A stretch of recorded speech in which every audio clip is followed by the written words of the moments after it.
Hello and welcome everyone. Thank you for joining us today for our webinar. First things first, can everyone see me, hear me, see our slides? Just send a message through. Okay. Wonderful, great. Okay, so my name is Kristen Avon and I am the Senior Legal Officer here at Vaultinum. For those of you who don't know, just get the slides. Okay. For those of you who may not be familiar, Vaultinum, we are a European trusted third party.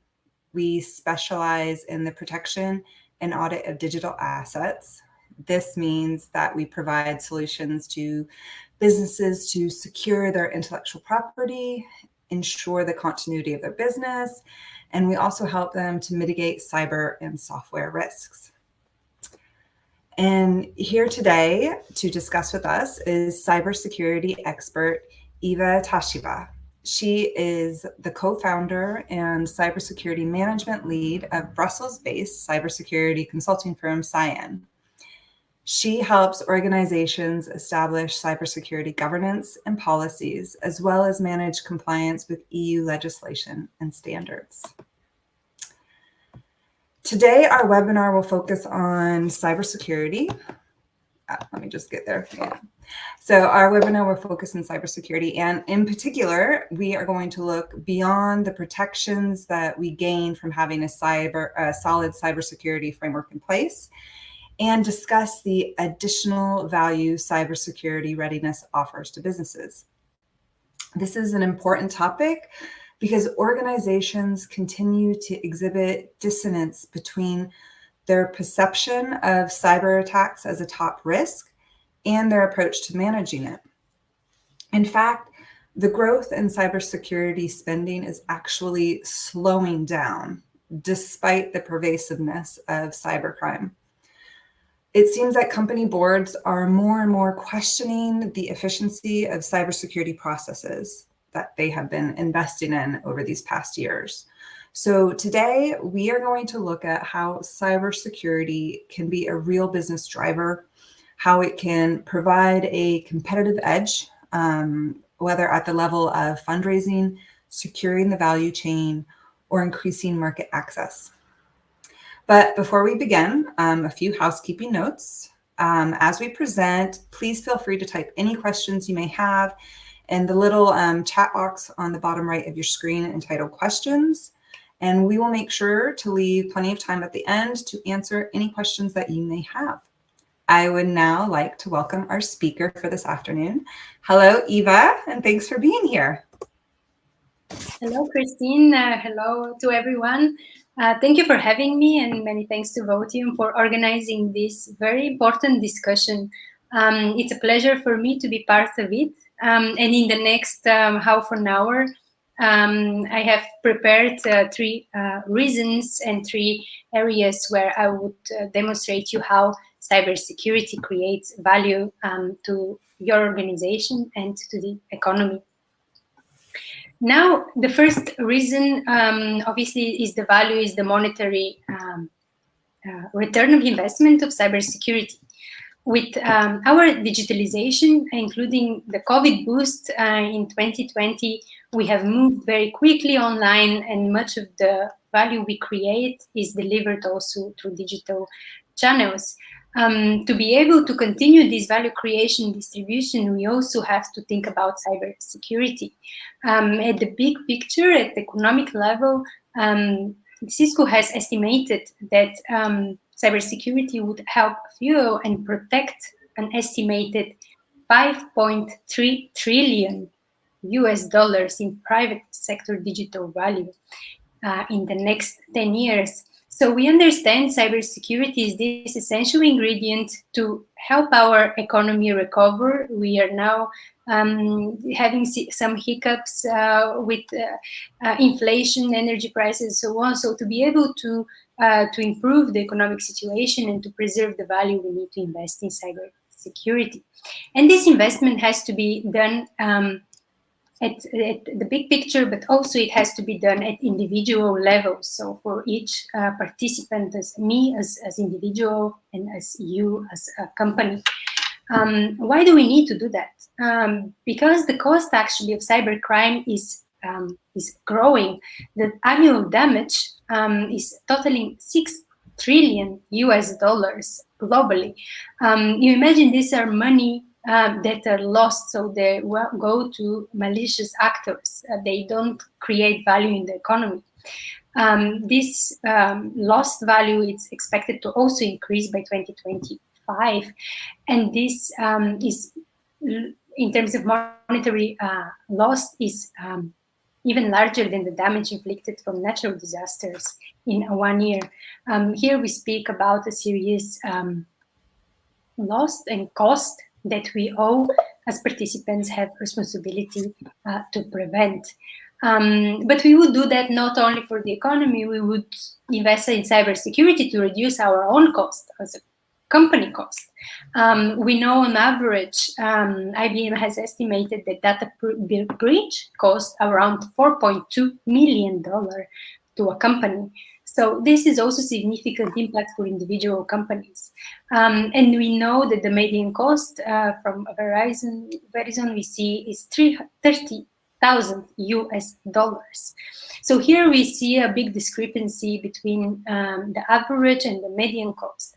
And this could be also explained by the fact that companies that invest in cybersecurity maturity, they have much lower costs from cyber breach. What is important to retain here is that there are significant damages from cyber crime. To be able to reduce this damage, there's direct return of investment to cyber security, and it has shown to be efficient in reducing the cost of cyber of data breach, for instance, when you increase your security maturity. If this risk, obviously, this is a big impact and cost is not going unnoticed. What we also observe is that even if different companies would have different impact, on average, the evaluation of the company valuation, so how much a company would cost on the market, what would be its value, is also determined by the level of cybersecurity it has. In fact, if we take the recent examples, it's 7% of the valuation of the company could be assigned to cybersecurity. And how did we come to this number, 7%? We took an example, and there are other examples, and usually it goes around 6 to 7% of the value, where during a merger and acquisition, there was a cyber breach. In this case, we look at the example of Yahoo from 2016-2017 deal, where originally agreed price was 4.8 billion for the purchase of Yahoo by Verizon Communications. Being aware of a cyber breach that became public in the meantime between the deal and the actual transfer, actually the cost of Yahoo was reduced by $350 million. So this, we can say, is a result of the cyber breach being made public, showing some deficiencies in the security management, but also in the communication of the cybersecurity breach that that Yahoo had at this point of time.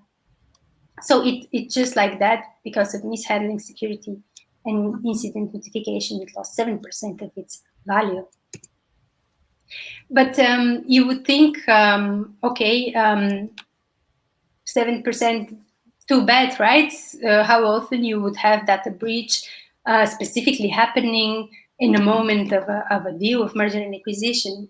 Well, that's what probably many business leaders think. But this is not it. This is not the end of the story. 77% of merger and acquisitions would have some kind of a security assessment at any stage of the merger. So even if you don't become a victim of cyber breach in the meantime, the strength of your company's cybersecurity program or the strength of the company you're trying to acquire would also determine whether the deal is a good deal or not. So if you are trying to go through the merger, you better also reinforce your cybersecurity program to be able to qualify as a good candidate. And what often I also hear from clients, from people in my environment is, yeah, right, cybersecurity, that's important for the Yahoos, the Googles of the world, the digital companies. Why would it concern me, a small producer somewhere on the countryside? Well, we see that in 100% of the cases during merger and acquisition case deal, there was also cyber audit. So this doesn't concern specifically tech industry. This concerns any M&A deal.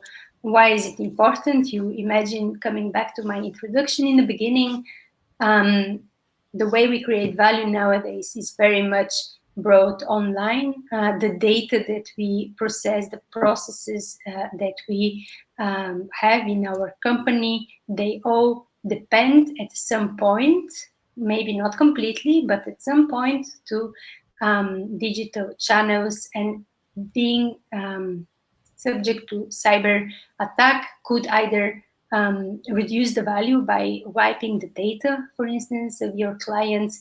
It could also have reputational damage, or it could actually stop your company from doing business. Here, there's an extra data point. I was thinking this morning, the stunning 60% of SMEs actually go out of business after a cyber breach. So this is a valid concern, and this explains why 100% of merger and acquisitions actually look at the cybersecurity maturity before the deal is approved. And if we look when this cyber assessment happens, we see vast majority of the cases is during the transaction execution or during the due diligence. So during the acquisition phase, you have some kind of cybersecurity assessment. You could expect this to happen. Much less is during the strategy and screening. So in a way, this could also be explained by the lack of visibility still of the cybersecurity programs. But later on, I will discuss with you how you could showcase your efforts in this area and position yourself ahead of the competition. And positioning yourself ahead of the competition is also part of being competitive, right? Partnership, supply chain, those are all aspects that you need to have on your side to first be able to deliver your products, your services, but also to be able to grow. And so the second reason to invest in cybersecurity and how it creates value is enabling you to obtain partnerships based on trust relationship, and by doing so, locking in the value chain. How specifically, why specifically this has an impact, why security has an impact on the value chain? We can say now that in 2021, the supply chain attacks were not on the rise, they really exploded. So what happened is, before we were more concerned about inside threats, about typical malware phishing. In 2021, we have experienced some very major attacks that are not directly targeting company X, but targeting their supply chain. So either a big network security provider, for instance, when we speak about the SolarWind case, where by introducing a backdoor in the code, you actually hack one company, but get access to the data or to monitoring of the network of an enormous amount of companies across the globe, which are clients to SolarWinds. So this was particularly problematic case because much of those clients were national security agencies. For instance, in the US, we have the European banks, we have not only the diplomatic part, but also essential service providers, and knowing that their security was compromised due to one single supplier issue, that was kind of a wake-up call for everyone. And ENISA here, this is slide from them, also recognized 62% of the attacks exploit the trust of customers in their supplier.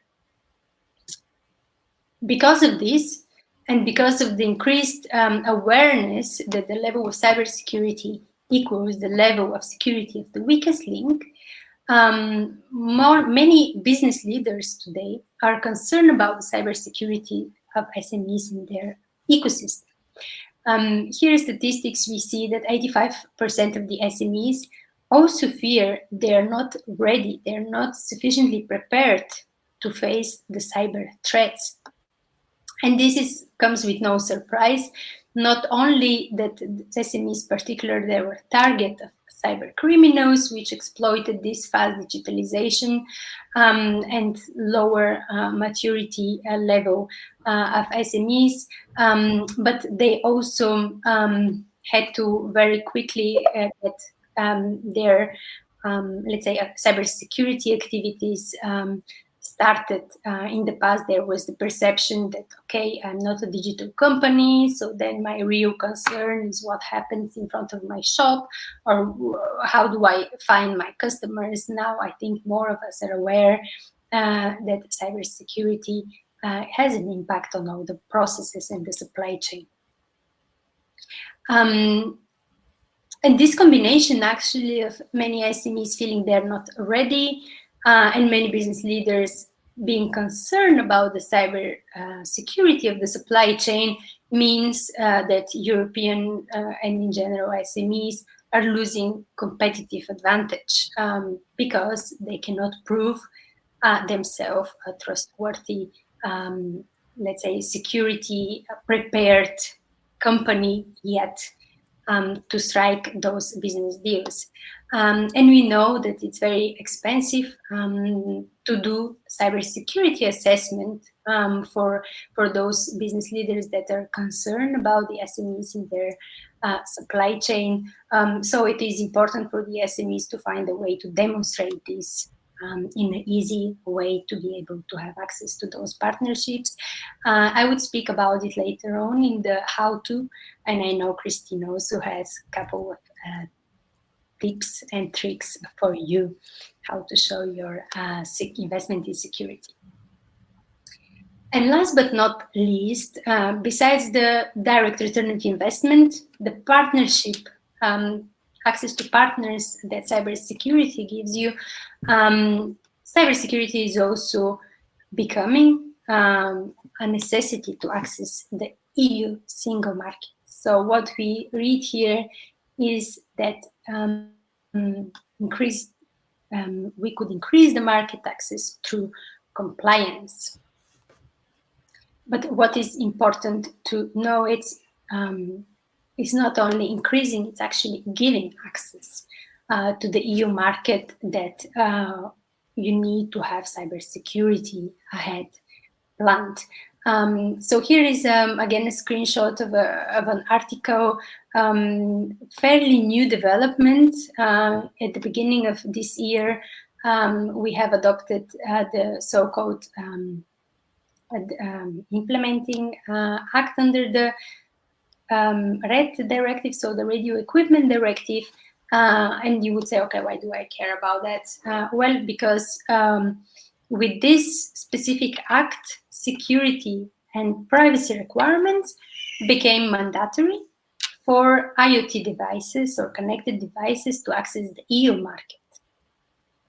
What does that mean in practice is that here it's stated in 2.5 years, so in 2024, if you were to sell on the EU market anything that's connected, by default you would have to prove some security and privacy requirements are taken into consideration.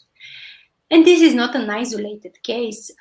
This act comes as the latest of a series of sectorial legislation that introduces cybersecurity requirements in different legislation. So we have, as an example here, the medical devices regulation, MDR, for instance, which also is now effective, which requires medical devices to have security requirements taken into consideration when to be able to be placed on the EU market. We have other examples in the financial sector, DORA, so Digital Operation Resilience Act, which is also placing specific security requirements for the financial industry.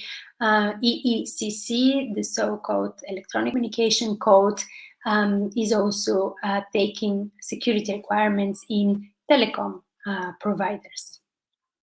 Last but not least, at the end of this year, at Q3, we expect a new legislation that many policymakers expect to revolutionize the European cybersecurity framework is the Cyber Resilience Act. What we know so far about this Cyber Resilience Act is that it would be providing minimum security requirements for, at first sight, the IoT industry, but again, because this part is already legislated largely by the Radio Equipment Directive, probably the Cyber Resilience Act would cover everything else. So it would have very large scope of application for security requirements on product, services, and possibly processes delivered at the EU single market. Stay tuned on this. So there's not much information yet, but we would, at Cyen, we would follow up the progress. We would provide also timely updates on what to expect.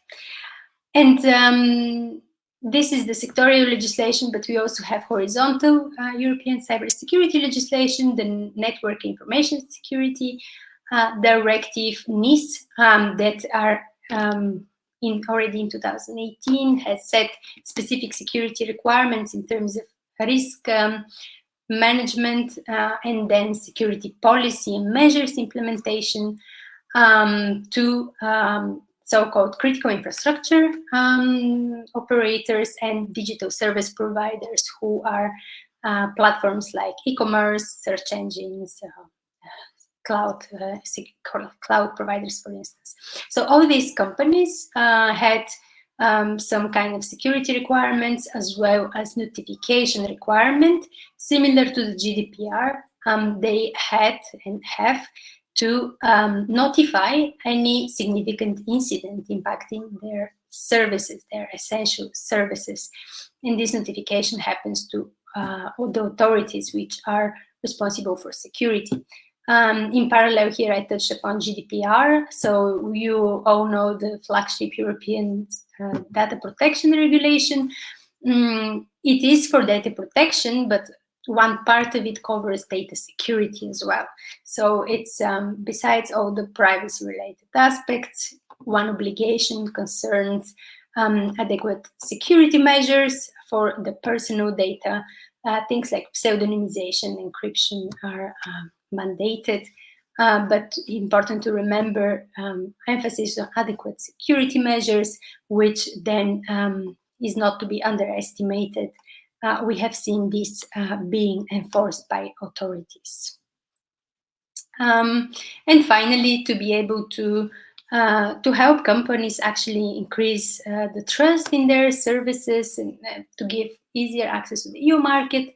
The European Commission with ENISA has proposed and work now on European security certification for products, processes, and services that would be valid across the EU. So with one certification, you would be able to prove compliance in different member states, which was not the case until now. We had national security certification schemes, for instance, in France, Netherlands, UK, when until now you would have to go and certify against this specific scheme for this specific member state. And if you want to sell the same product in another country, you would have to certify there as well. So this, thankfully, is going to be over. We would have European certification.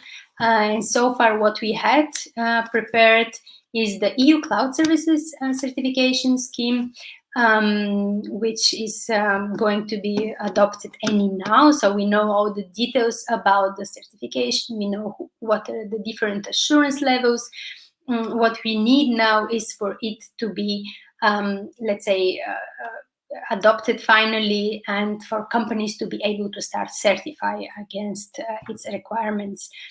In parallel, we also have the EU CC, the Common Criteria Certification Scheme, which focuses on more security trust services. Think of chips, for instance, or ID cards, or passport readers. So more specific products and services, that products actually that also has a very strict security requirements, and this would be the European certification that you would be able to sell your products on the EU market. In the making, we also have 5G cybersecurity certification, and then later on we would have one for IoT. It's important to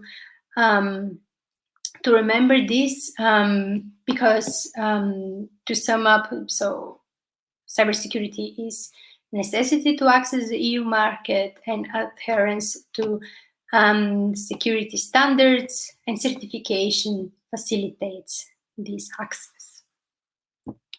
And finally, we know now how cybersecurity brings value to our company, but you may wonder, okay, but how to do that? How to build cybersecurity, right? I'll walk you through couple of suggestions how to improve your cybersecurity maturity, and my emphasis would be on a very practical approach, which is efficient, effective, but also aims at targeting your security to where it hurts. And first suggestion would be to use international security frameworks because they provide already defined methodology and defined measures that you should implement, and gives you at the same time flexibility to adapt this to your specific organization. Here on the slide you see the NIST framework, which was originally designed in the US for the needs of critical infrastructure, but has quickly become a point of reference for companies across the globe. Why is that? It's because it's very logical sequence, but also it's very easy to understand framework that also speaks to management, to anyone that is not security pro. What the security framework is built around is these 5 blocks of identify, protect, detect, respond, and recover. What is very important to remember, this is not, those are not silos or separate areas, tick box exercise. It is really important to start from top down, so to start one by one to invest in all these capacities. Why? Because from my experience working with companies on the ground, what they do and what everyone is very tempted to do is to start in protection, right? So you realize there's security that you want to or have to improve. And the first thing is like, okay, what kind of measures I can implement to quickly get my security better? And those are all good things, like managing access to your information, protecting sensitive data, encryption, data backup, and things like that, user training as well. Don't get me wrong, this is very important, but this is not the first step. Why? You should start with identify the risks, the threats, also what are your specific company needs, what are your critical processes, what are your critical data, what do you have actually that's the value of your company that you want to protect, including assets. And so by starting identifying those risks and assets and processes that you should care about, then you focus your protection measures only on those aspects that really matter to you. Instead of having a huge budget for cybersecurity and putting all kind of measures that you see someone selling to you, and then you realize that you still haven't managed to protect what's very essential to you. So please, if you remember something from how to, is start by identifying what you have to protect and then invest in the protection. It is also very important to continue. So not to start with protection, you also have to have capacity to detect things like incident detection procedure, managing cyber logs, having some kind of a tool as well to detect any intrusion. That would really help on the one hand, because you want to know if you are if there is an incident ongoing, because it's necessary to detect it before being able to respond to stop it. But also because this detection would eventually help you show the value of your protection measures. So in the scenario where nothing happens, we don't know, we don't have detection capabilities, management, what they see is that it's business as usual. So all these efforts and investment you did in cybersecurity is not, you don't see the return of it, you don't see what actually was prevented from happening thanks to it. So very important part, the detection. Response, obviously you want to be able to counter an attack that might continue and have destructive effect on you, so you want to stop it as soon as possible to have minimum damage possible. For this, again, you don't need big budget. What you really need is to think, to write, and to agree together with your management, with your colleagues. Okay, these are the possible attack scenarios. What are the specific steps we take to handle it best? Who also needs to be informed? So here we spoke earlier about the potential incidents that could have reputational damage.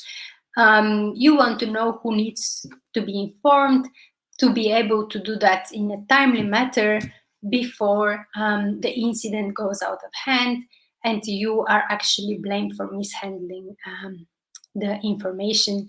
You want to make sure regulators are informed. For instance, if you fall under NIS directive or GDPR, this is your requirement to inform them, but you also want to inform your users, your partners, to give them an opportunity for them to protect themselves. And last but not least, you need to also invest in the recovery. Usually this is planned, so it's a procedure, it's a document. It doesn't, again, require some fancy budget or tooling, but it's very, very important to then be able to make sense of this whole security program, to bring it for the benefit of the organization. This is the NIST framework in a nutshell, but this is also mapped to the information security management system. So another very well known and used standard, which is ISO 27001 on information security management. And here I would like to refer also to ISO 9001, because this is a standard that's for quality management, which many companies that are not necessarily digital or not yet advanced in their security journey might know, because it's very important for quality assurance. So what I want to mention here is that this ISO standards 9001 is very similar to 27001, so don't be afraid to go and look into it. What you have built already would help you to implement information security standard, just having the security aspects into consideration in your business processes and organization. So this is in a nutshell what the ISO 27001 stands for. You have the business aspects to consider and to engage in your security, protection of information security. You also have the processes which are going on the so famous Plan, Do, Check, Act circle, with the idea that we all start small, we plan what we want to implement, and then we check how it works and improve it, so that next year we would improve our maturity. There is no big bang expectations that from a day to another you would be the fortress of cybersecurity. And it also, these standards give you documents, let's say tips of what specific aspects you need to cover in your policies. They call it cyber controls, for instance. Here you have some example on asset management policy. So what controls you should include in your asset management policy, access control, cryptography, and so on.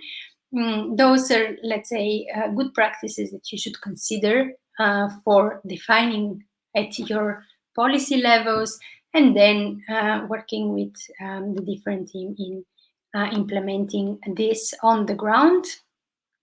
And now I just wanted to mention that cybersecurity, as I just presented it, Plan, Do, Check, Act gives you an idea. It is not a sprint, it is a marathon. So it would be a journey that you have to onboard at some moment because of all this value that I just showed to you. But it's important to know that there are defined pathways that would make your journey easier, that would make it also more efficient, so that you would achieve your objective in security in the best possible way without spending billions. For this, do use international standards. They're not only easy pathway for you to get there, but also they speak to regulators and to partners. So you would have easier way also to communicate your commitment to security to those, let's say, important stakeholders. And now I'm looking at Christine, because I know that she also has some tips for you on how to embark on your cybersecurity journey. Thank you, Iva. Thank you so much. So I'm just going to close this out real quick and speak briefly on what Vultanum can offer you on your cybersecurity journey, like Iva says.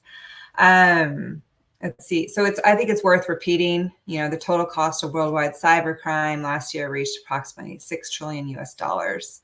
And it's really not surprising at all that more than 2/3 of business leaders surveyed feel that their cybersecurity risks are increasing. So here at Vultanum, we have created a suite of solutions that delivers the tools to help companies gain critical knowledge of their cybersecurity environment. So this is the Know Your Software, the KYS solution. It is a two-part tool made up of the KYS online assessment and KYS tech due diligence. So first, the online assessment, like its name implies, is an online self-auditing system. It is made up of a series of questionnaires which evaluates the core areas of a company, including cybersecurity. So it works overall by gauging a company's organization and management from several standpoints, such as good practices, risks, risk compliance, and so forth. And it does this by reference to international standards and industry best practices. At the end, it identifies the strengths and weaknesses of the company and provides real recommendations for improvement. The cybersecurity online assessment is divided into 5 main sections, and it looks at an organization's cybersecurity practices in terms of organization, data management, certification, and infrastructure. And the specific questions and recommendations, they were developed with leading authorities in cybercrime. And the overall aim is to help prevent cyber incidents from occurring and to generally help companies build a framework for resilience. Moreover, it was designed to answer NIST functions. And Iva already explained this in such excellent detail. I won't even go add any more to it. Yes, and our second part of Vultanum's cybersecurity solution is the KYS Tech Due Diligence tool. So this is a software source code scan, and it helps companies analyze and understand the components of a software source code. So why does this matter? Where online assessment verifies whether a company, for example, has the adequate training in place, for employees to not click on suspicious links in an email to allow hackers to gain access into their system. The software scan looks for vulnerabilities in the source code itself. So Iva also mentioned the SolarWinds scandal. Well, this is where the hackers exploited a flaw in the SolarWinds software that allowed massive access to hundreds of government computer systems. And it works very simply. And the first step is you upload your source code to Vultanum's secure online platform. And then the code is scanned to identify potential weaknesses and vulnerabilities. And lastly, Vultanum delivers an expert verified evaluation of the software, as well as a cyber risk mitigation plan. In essence, Vultanum's two tools, they work together to evaluate the measures that are in place to protect against cyber attacks and to identify the vulnerabilities within the source code itself. So I like to think about it as if we're protecting or securing a house. So with a house, we first want to know if it has an adequate alarm system, if it's how often it is tested, who has the keys to the house, what is the procedure if someone loses a key, and so on. Just like at the organizational level of a company, we evaluate the infrastructure, policies, and procedures in place. And at a deeper level, it is also important to examine the supporting structure of the house. So to make sure there are no cracks in the foundation, termites in the wood, so on like that. And in the same way, it's important to look at the source code to protect against potential known vulnerabilities that would essentially kind of be the crack in the foundation that allows a cyber intrusion. I think we are approaching the end. So let's see if we have any questions. Let's see. I have one question. I think this one's for you, Iva. Can my company implement cybersecurity measures if we don't have an IT team? Yes, absolutely. So it's very embedded representation of cybersecurity of being something very technical, that is some code that you have to understand. No, actually, cybersecurity is about people and processes. So what you really need to do to secure your company is not have some fancy tool. What you need is to embed the cybersecurity consideration in all your business processes to inform your users, your employees about the threats, about the vulnerabilities, and to collectively defend your organization against the cyber threats.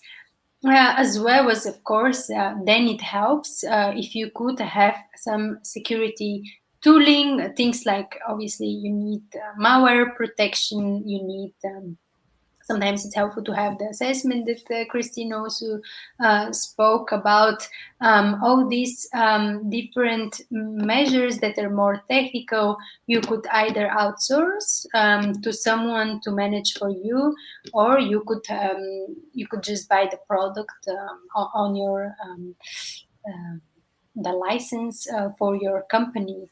So definitely there's nothing that prevents you from having good cybersecurity program and posture without having a devoted IT team to work on it. Thank you, Iva. Let's see. Next we have from Maureen. Do you provide additional assurances for the online audit? So if I ask a supplier or a vendor to do the audit, do you verify the responses somehow? That's a great question. Yes, in fact, we do. As you mentioned, in the context of vendor due diligence, an M&A transaction, or even private equity doing diligence on a target company, we offer what we call verified assessments. So in practice, if a company is doing one of our audits and they're asked a question, for example, whether or not they're ISO certified, and they respond yes, they will then be prompted to upload documentation to support their answer.